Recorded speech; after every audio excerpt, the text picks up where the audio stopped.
G'day mate and welcome back to the channel. Sorry, I've been living in the city just a little bit too long and I've lost my inner Australian and it's time to bring it back out. Now if you're new to the channel, hello, welcome. And if you've been here a while, you know that about 2 years ago I explained Aussie slang. Now I did educate you on a lot of Australian words, but it's time to dig deeper. It's time to go full Aussie. And yes, I wore my most Australian outfit.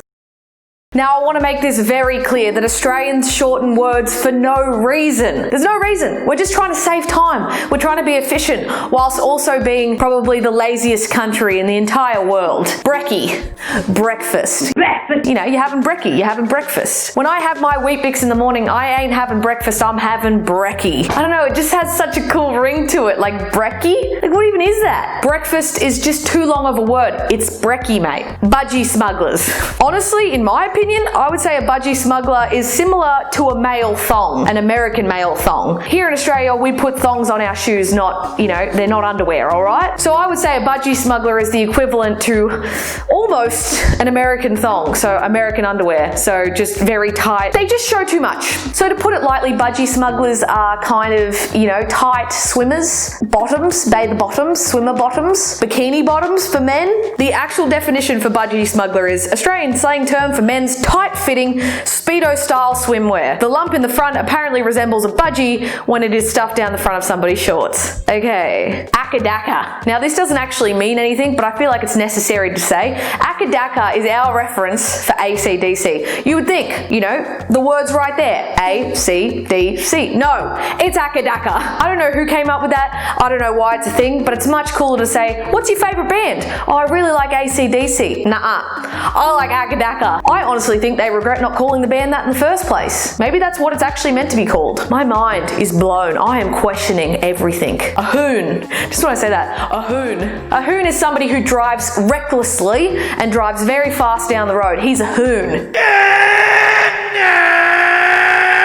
She's a hoon. I don't want to say just men hoon, but most of the time, men are hoons. Fair dinkum. I wish this was a part of my vocabulary more. Fair dinkum. I don't actually know the meaning of fair dinkum, but it just sounds good. I think it just means like, that's fair dinkum. That's all right. That's good. That's great. Used to emphasize or seek confirmation of the genuineness or truth of something. It's like, that's fair dinkum. If it's fair dinkum, it ain't a lie. It ain't no bullshit. It's fair dinkum. No wackers. This isn't even a word. I think we literally just made the word wackers up. No wackers. No wackers means no worries. No stress, no nothing. But it just sounds really cool because it's Australian and it says no wackers. Come on. No wackers. Chrissy. It sounds like a name, but it's not. Chrissy is short for Christmas because instead of just saying Christmas, we say Chrissy. So what are your plans for Chrissy? It's like, who's Chrissy? And what am I doing to her? No, mate, no. Chrissy means Christmas. Come on. Australians, we shorten everything. Come on. Legless. Now, listen. Legless. Now I can understand why you would get confused and think that when I say legless,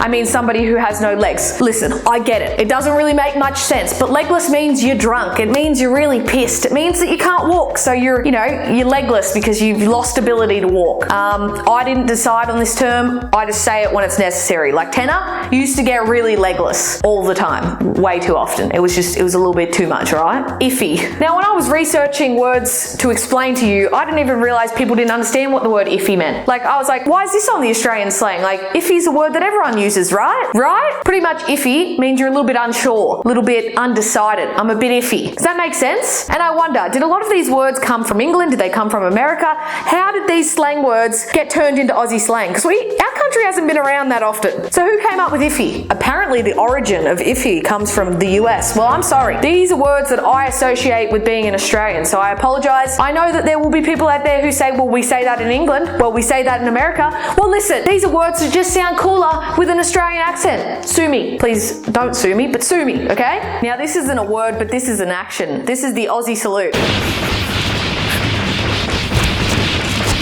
You see what that is? Every bone in my body just cracked. This is the Aussie salute. Because fucking flies get all up in my face and you gotta do the Aussie salute. You gotta wave them around. I don't have one of those hats that has corks hanging down so I can shoo the flies away. I gotta do this. It's a good workout. Ankle biter, child, avo, avocado. Surely there's not a person out there who didn't realize that avo meant avocado. Barbie means barbecue. Now in my last video I did explain what bloody meant, but did I explain what bloody oath meant? Oh my god, when I said that I just felt Australian, like bloody oath mate, bloody oath. It means yes or it's true. It's like, you right mate? Bloody oath. Now when you hear the word bush, you'd be like, alright Tannar, we say that in every country. It's a word. It literally refers to a big pile of plants and it's a bush. How do you even describe a bush? But it's how we say bush and when we use the word bush. Like if somebody literally lives an hour away from the water, I say that they live in the bush. Not in like a physical bush, but in the middle of bumfuck nowhere. In the middle of nowhere. If you're not close to the city and you're not close to the beach, you live in the bush, okay? And I'm sorry, that's a little bit offensive and I'm sorry to all those Aussies out there, but I am gonna refer to your town as the bush. I'm sorry. I just can't help it. I am the way that I am. So I was looking on this Aussie slang site and it had Cab Sav. Now for us Aussies, we know that that means Cabernet Sauvignon, which is a type of wine here in Australia that people love. It's like, this is the prime example of Australians just being way too lazy to say the full word. It's like Cabernet Sauvignon. We're like, Cab Sav, can I please get the Cab Sav, mate? The cheapest one you got? Like, why is that a prime example of Australians? Like, trust me, cheap wine is good wine. A chook is a chicken. Crack the shits. Now, when you crack the shits, it means you're upset, it means you're angry, but you just all of a sudden, you're angry, you're upset, you're irritated, you crack the shits. It's just a moment in time where you're like, you know what? I'm fucking done with this shit. I am done with this shit. A dag. I have been called a dag many times by my mother. Listen, it is what it is. I've accepted it. Okay, this definition says somebody who is a bit of a nerd or a geek. I always thought dag meant I dressed bad, but apparently it means I'm a nerd or a geek. So my mum was openly calling me a nerd and a geek as I was growing up. I just thought I was dressing ugly. Defo. Definitely. Devo. Devastated.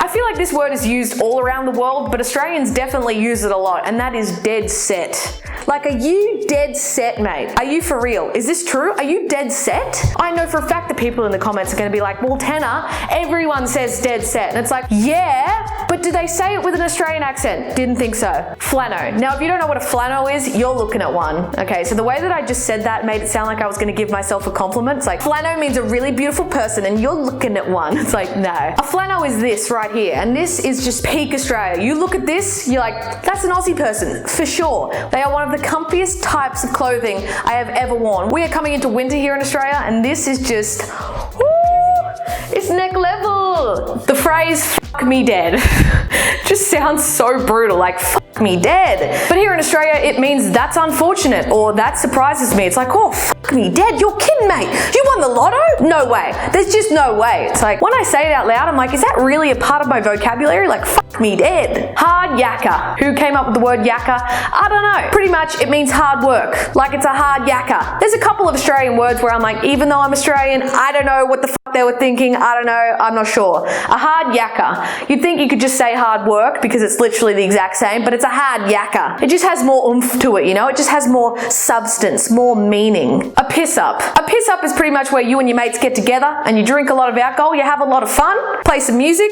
play some beer pong, you have a piss up. And I'll say it, the fact that we're talking about a piss up is getting me so excited for a piss up. Stubby. Now, a stubby is a little bottle of beer and you put it in a stubby holder. I know. You put the stubby in the stubby holder. Mind absolutely blown.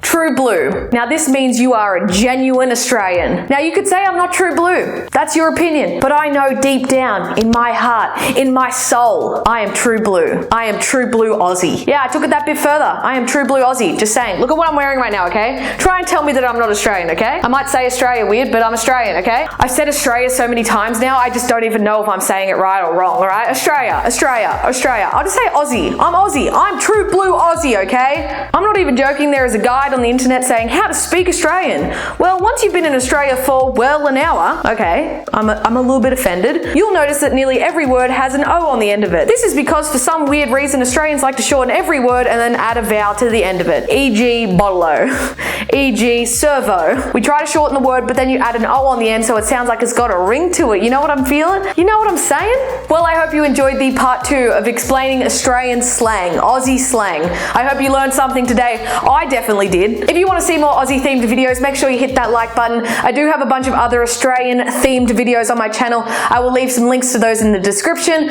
Also, follow me on TikTok at Tannar and Instagram at Tannaricot for more epic content. I will see you guys next time. See you later, mate. It's been nice chatting, alright? Have a good one. Let's go to a piss up, yeah? Let's go.